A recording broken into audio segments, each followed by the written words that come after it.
Mutton दुकान रे बिक्री होउछि गोरु मांस। नुआ वर्ष पाई एबेठारु मांस दुकान रे भिड़ देखिबाकू मिलिछि। किंतु आपण खासी मांस बदल रे गो मांस खाउछंती कि? निजे न देखिले विश्वास करिबेनी। ए देखंतु कोन बिक्री करूथुले मांस दुकानटी।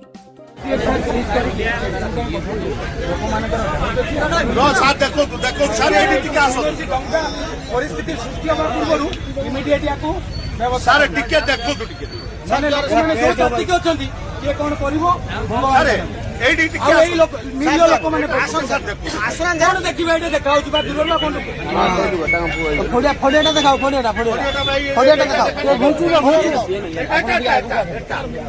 एटा गुडो गुडोटा देखा गुडोटा देखि सर ओटे गुडो तळे हरियाणा बसतो जहा हो से केस कोन हमर केस एपरी घटना देखा मिली बालेश्वर जिला सिमुलिया थाना अंचल में।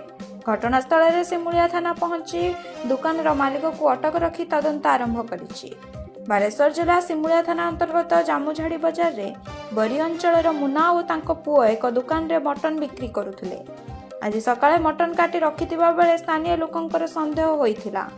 मटन बदल रे गोरु मांस बिक्री करुथुवा अभियोग रे स्थानीय लोकमानंकर मध्य रे उत्तेजना लागि रहिबा सहित दुकानटी भांगी देवा सहित दुकान को जाली देथिले। खबर पाए सिमुलिया पुलिस घटनास्थल में पहुंची दुकान मालिक मुन्ना उद्धार करी थाना रे अटक रखी तदंत आरंभ करिछि। अंचल में चापा उत्तेजना लागि रहिछि। ब्यूरो रिपोर्ट अभय न्यूज।